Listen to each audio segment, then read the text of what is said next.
먼저 헌법재판소의 이 결정 때문에 법무부의 시행령을 바꿔야 된다라는 주장은 굉장히 국민들 호도할 우려가 있기 때문에 제가 한 말씀 먼저 드리고 시작하고자 합니다. 지금 이 헌재 결정은 그 당시에 검수완박이라고 통칭되는 그 법률이 헌법에 절차적으로 위반한 사실이 있느냐 또는 내용적으로 헌법을 위반한 사실이 있냐를 판단하는 것입니다. 그리고 법무부 시행령은 그때 당시에 성립되었던 그 법률에 기초해서 그 법률을 해석을 해서 이렇게 우리가 그 법률을 시행하겠다라는 것입니다. 그래서 이게 완전 차원이 별개인데 마치 헌법재판소 결정으로 시행령을 개정해야 되는 것처럼 얘기를 하고 있는 건 완전 잘못됐다.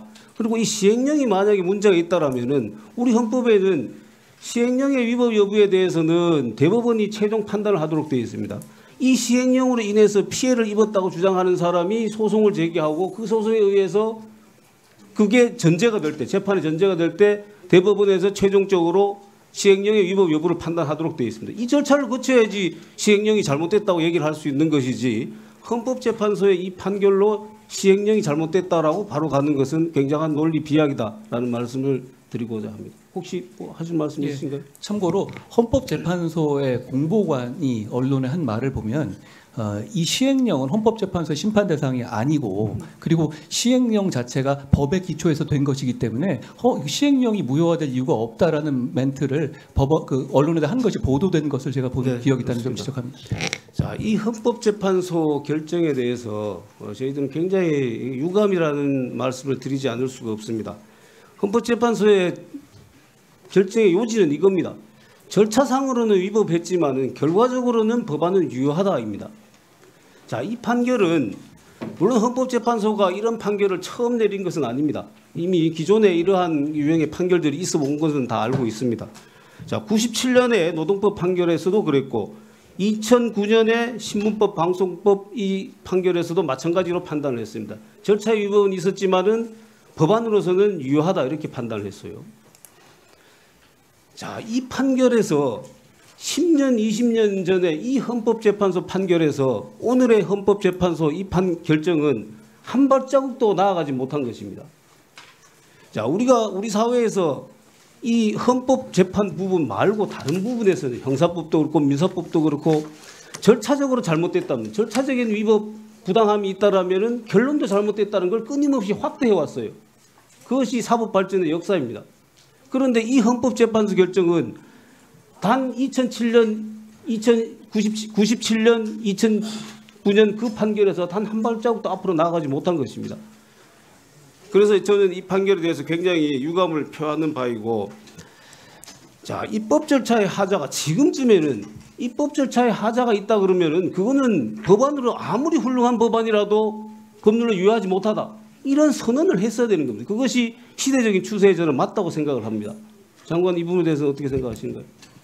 저도 그렇게 생각합니다. 게다가 내용에 관한 것을 전혀 판단하지 않고 각하했는데요. 저는 그렇다면 도대체 이런 내용에 대한 부분을 누구에게 물어야 하는지 오히려 좀 궁금하고요. 국민들께서는 헌법재판소가 이런 헌법적 질문에 대해서 실질적인 답을 내리기를 기대했을 거라고 생각합니다.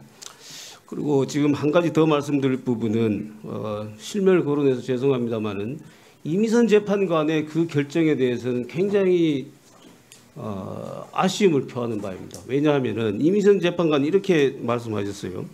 안건조정위에서 1년의 의사 절차가 다 생략됐다. 그러니까 이게 위법이라는 거죠. 그다음에 민영배 의원의 미장 탈당 여기에 안건조정위 표결은 국회법 위반한 것이다. 이렇게 다 절차적으로 위법성이 있다고 인정을 했어요.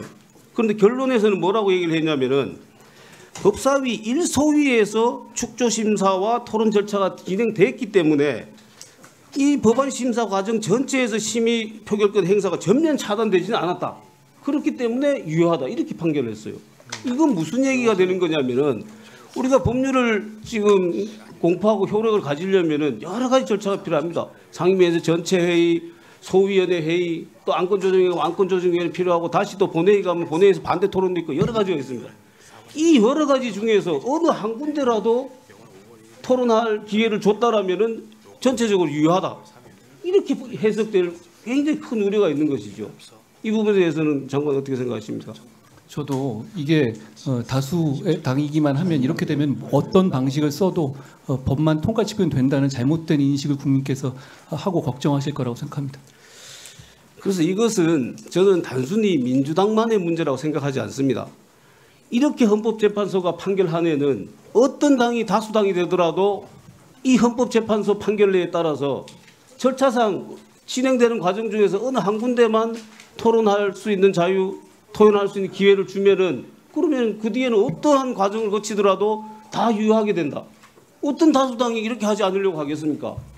그래서 저는 이 임선 재판관의 결론은 예전의 결론에서는 수긍할 수 있는 면이 있을지는 모르지만 앞으로 우리 사회 또는 우리 국회가 발전하는 데서는 굉장히 잘못된 판결이다. 아쉬운 판결이다. 저는 그렇게 생각을 합니다.